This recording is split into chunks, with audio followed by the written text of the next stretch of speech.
Please subscribe my YouTube channel. اعلی حضرت امام اہل سنت مولانا شاہ امام احمد رضا خان فاضل بریلوی 10 شوال 1272 ہجری مطابق 14 جون 1856 عیسوی کو ہند کے شہر بریلی شریف میں پیدا ہوئے۔ آپ صاحب ثروت، دینی و علمی گھرانے کے چشم و چراغ تھے۔ آپ کا نام محمد ہے، دادا نے احمد رضا کہہ کر پکارا اور اسی نام سے مشہور ہوئے۔ آپ کے آباء و اجداد افغانستان کے صوبہ قندھار کے قبیلہ بڑھیج کے پٹھان تھے۔ ہجرت کر کے مرکز الاولیاء لاہور آئے اور پھر دہلی چلے گئے۔ آپ کے والد علامہ مفتی نقی علی خان قادری، دادا مولانا رضا علی خان نقشبندی اور پیر و مرشد کا نام سید شاہ علی رسول مہروی قادری رضی اللہ تعالی عنہ تھا، جو علم و معرفت، تقوی و پرہیزگاری میں اپنی مثال آپ تھے۔ امام اہل سنت کا بچپن، اعلیٰ حضرت کا بچپن پاکیزہ اخلاق، اتباع سنت اور حسن سیرت سے مزین تھا۔ ابتدائی تعلیم والد گرامی سے حاصل کی۔ 4 سال کی عمر میں ناظرہ قرآن مجید ختم کر لیا۔ حافظہ ایسا مضبوط تھا کہ 1-2 بار سبق دیکھ کر کتاب بند کر دیتے اور استاد کو لفظ و لفظ سنا دیتے۔ 6 سال کی عمر میں میلاد النبی کے موضوع پر ایک بڑے اجتماع میں بیان فرمایا۔ 5 نمازیں تکبیر اولیٰ کے ساتھ مسجد میں باجماعت ادا فرماتے، نگاہیں جھکا کر چلتے۔ 7 سال کی عمر سے رمضان کے روزے رکھنا شروع کر دیے۔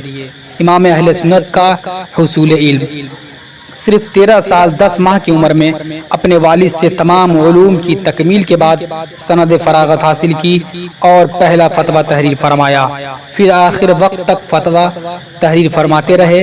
کم و بیش 70 علوم میں قلم اٹھایا۔ قرآن و حدیث سمیت ہر فن میں دسترس حاصل کی تھی۔ علم توقیت میں اس قدر کمال تھا کہ دن میں سورج اور رات میں ستارے دیکھ کر اس طرح گھڑی ملا لیتے کہ 1 منٹ کا بھی فرق نہ ہوتا۔ دینی علوم، قرآن، تفسیر، حدیث، حدیث، اصول فقہ، تصوف وغیرہ کے ساتھ دنیاوی علوم، علم ریاضی، علم تکثیر، علم حیات، علم جفر وغیرہ میں بھی مہارت رکھتے تھے۔ پورا قرآن مجید فقط 1 ماہ میں حفظ کر لیا تھا۔ آپ کی حاضر جوابی سے لوگ حیران و ششدر رہ جاتے تھے۔ جو حوالہ بیان فرماتے بھی آئے نہیں، اسی کتاب اور صفحے پر ہوتا، 1 لائن کا بھی فرق نہ ہوتا۔ ہزاروں کتب اور لاکھوں مختلف علمی مسائل کا چلتا پھرتا ذخیرہ تھے۔ اکثر تصنیف و تالیف میں مصروف رہتے۔ ترجمہ قرآن کنز ایمان سمیت مختلف عنوانات پر اردو، عربی اور فارسی زبان پر مشتمل کم و بیش 1000 کتابیں لکھی ہیں۔ فتاوی رضویہ جدید 30 جلدوں میں آپ کی علمیت کا نہایت عظیم شاہکار ہے۔ آپ کے اساتذہ کی تعداد کم اور تلامذہ کی تعداد کثیر ہے۔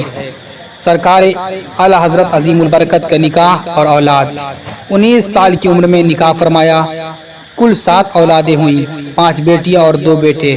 شیخ العلماء و حجت الاسلام مولانا حامد رضا خان، مفتی اعظم ہند مولانا مصطفیٰ رضا خان، پھر ان سے مزید اولاد کا سلسلہ چلا۔ سرکار اعلیٰ حضرت عظیم البرکت حج و زیارت مکہ و مدینہ 2 بار حج کی سعادت حاصل کی۔ پہلی بار والدین کے ساتھ گئے اور بڑے بڑے علماء مکہ و مدینہ سے حدیث، فقہ، اصول، تفسیر و دیگر علوم کی سندیں حاصل کی۔ دوسری بار دیگر گھر والوں کے ساتھ گئے اور کبار علماء مکہ و مدینہ نے آپ سے سند و خلافتیں حاصل کی، اور دونوں بار نہایت ہی اعزاز و اکرام سے پیش آئے۔ دوسری بار روضہ مبارکہ پر حالت بیداری میں حضور علیہ الصلوۃ والسلام کی زیارت سے مشرف ہوئے۔ امام اہل سنت کا عشق رسول، آپ عشق حبیب خدا کا سراپا سر تاپا نمونہ تھے۔ محفل میلاد شریف میں ادباً 2 زانو بیٹھے رہتے تھے۔ ہر ادا سنت مصطفیٰ کے مطابق ہوتی، پاؤں پھیلا کر نہ سوتے، بلکہ اس طرح سوتے کہ جسم کی حیت لفظ محمد جیسی ہو جاتی۔ پوری زندگی حضور علیہ الصلوۃ والسلام کی مدح و ثنا کرتے رہے۔ عظیم الشان نعت گو شاعر تھے۔ آپ کا نعتیہ دیوان حدائق بخشش عشق و محبت میں محبوب خدا صلی اللہ تعالی وسلم کی خوشبوؤں سے مہک رہا ہے۔ امام اہل سنت کی عادت اور اوصاف، والدین کے ایسے اطاعت گزار کہ دوسرے حج کے لیے بلا اجازت والدہ جانا گوارا نہ کیا۔ علماء اہل سنت کے ساتھ نہایت عزت و تکریم سے پیش آتے، خصوصاً سادات کرام سے بہت محبت فرماتے۔ مسلمانوں کی دلجوئی، حوصلہ افزائی اور اصلاح کا جذبہ آپ کی ذات میں کوٹ کوٹ کر بھرا تھا۔ بچوں پر شفقت فرماتے، بڑوں کا احترام سکھاتے، کبھی قہقہا نہ لگاتے، جانب قبلہ نہ تھوکتے، نہ ہی پاؤں پھیلاتے، کبھی وقت ضائع نہ فرماتے، بعد عصر عام ملاقات فرماتے، اپنی ذاتی اشیاء استعمال فرماتے، کھانے پینے پہننے کی کوئی چیز کسی سے نہ مانگتے، کبھی اتنا مال جمع نہ ہونے دیا کہ زکوٰۃ فرض ہوتی، جو بھی مال آتا راہ خدا میں خرچ کر دیتے، امیر و غریب میں امتیاز کی بجائے مساوات فرماتے، غریبوں کو کبھی خالی ہاتھ نہ لوٹاتے، ہمیشہ ان کی امداد فرماتے، بسا اوقات اپنے ذاتی استعمال کی اشیاء بھی عطا فرما دیتے۔ امام اہل سنت کا تقوی و پرہیزگاری۔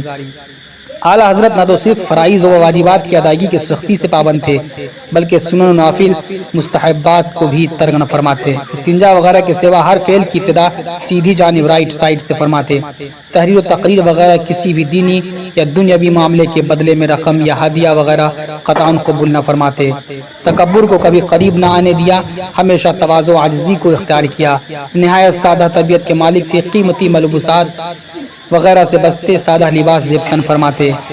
امام اہل سنت کا قناعت و توکل۔ آپ کی خوراک بہت کم تھی، پیٹ بھر کھانا تناول نہ فرماتے بلکہ بسا اوقات کئی ایام تک کھانا ہی نہ کھاتے، البتہ کسی دعوت پر تشریف لے جاتے تو وہاں میزبان کی دلجوئی کی خاطر کھانا تناول فرما لیتے۔ آب زمزم نہایت مرغوب تھا، خوب پیٹ بھر کر نوش فرماتے۔ امام اہل سنت شریعت کی پاسداری۔